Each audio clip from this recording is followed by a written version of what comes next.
2010. Kyle Busch etched his name in the history books last week, becoming the only driver, along with Cale Yarborough, to win on their birthday. Kyle Busch doing so on his 24th. How about Jeff Gordon? He leads the points, taking over from Kurt Busch. Kurt Busch trails Jeff Gordon by only 10 points, who had held the lead for 1 week and now sits second in the Sprint Cup standings. And another guy who wants to etch his name in the history books today, Dale Earnhardt Jr., and would probably want to do so in honor of Mother's Day weekend. Of course, tomorrow is Mother's Day, so this week's Real Deal, we decided to catch up with NASCAR's most popular driver, Dale Earnhardt Jr., and his mom, Brenda. Here's a little bit of an insight into their relationship. First off, Brenda, happy Mother's Day to you, a day that only comes around once a year. What does Mother's Day mean to you?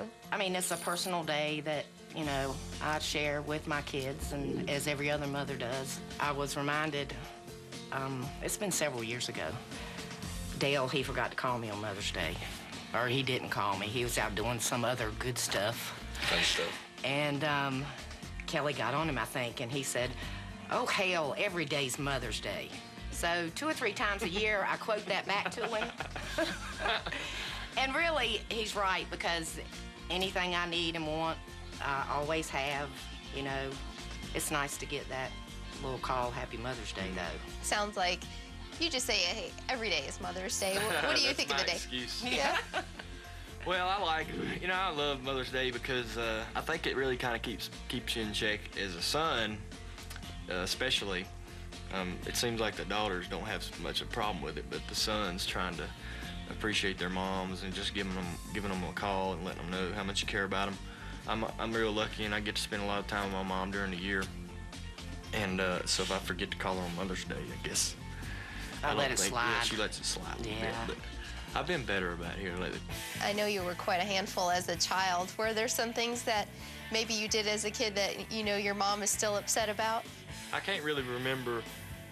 You may remember some times when I really ticked you off, but I thought I was the good one. You were, really. You were very content to She said I didn't just even stay when at I was home, tiny. do nothing.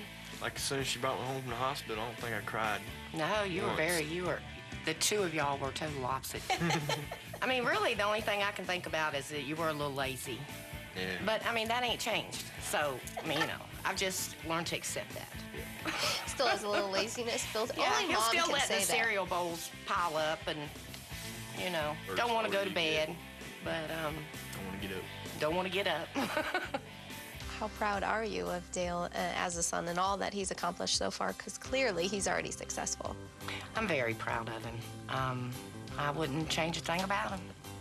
I think sometimes he doesn't realize how proud everybody is of him. But, I mean, I wouldn't change a thing. Cool. Do you have to listen to your mom sometimes say that for you to realize that? Not really. She's really, she tells me all the time. There's 2 kinds of parents. There's ones that tell you how they feel about you all the time, and then there's the kind that don't tell you enough or as much as you'd like. And she's definitely one of the ones that lets you know.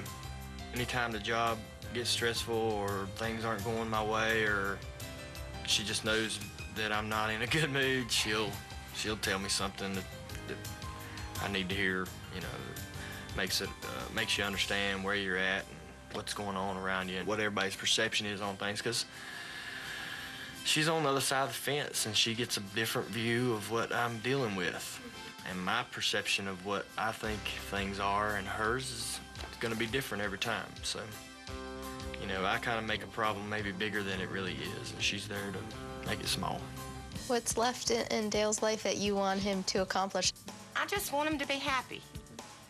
And like I said, I want the day to come when he can really be comfortable in everything that he's accomplished and enjoy what he's amassed, and you know, every day is fun. That's what I want for him. Shoot, everybody wants that. Yeah. I pretty much have that every day. I get up every day. I'm happy. Yeah. Took you a while to get there. Did? I mean, I don't know. I got a ways to go. If I hadn't have got up every day happy, I don't know how I'd have got through some of the stuff I did, do you? And we thank Miss Brenda and Dale Jr. for opening up. I think that's one of my favorite parts of The Real Deal is that we get to see the human side of these people away from the media, away from the popularity. They're just good old boys. Dale Earnhardt Jr. openly talking in front of his mom about their relationship. And another thing that got edited out, I'll tell you, race fans, she did mention that she would like Dale Jr. to have some grandkids. Now, she wanted some grandkids other than from Miss Kelly Earnhardt, but nothing in the future for Dale Jr. as of right now. And that's one of the most beautiful things about this NASCAR Race Day show. We're headed to the driver's intro area where all the drivers will have their mothers and their wives. It's a great day on NASCAR Race Day, one of my favorite ones. And I want to wish a happy Mother's Day to my mom, Kathy, who's not here at this racetrack. She's at another racetrack today at Kentucky Speedway. Worried about that ARCA Remix Series race. Now let's head over to Hermie Sadler, who has one of the most beautiful moms in that garage area, Miss Belle Sadler. Hermie? Yeah, well, I'm going to catch up with my mom in a few minutes, but right now we're with Cale Yarborough. Thanks for being on the show and the television debut, talking about grandkids. Cale brought his 2 grandkids along with you. First of all, thanks for coming back. I know Darlington's a special place for you. 5 of your 83 wins came right here. Well, Herman, this is a very special place to me. You know, I was born and raised not too far from here, and this was my home racetrack. Always hated to run here, but I love to win here. This was having won this race in 1968 before they reshaped the race.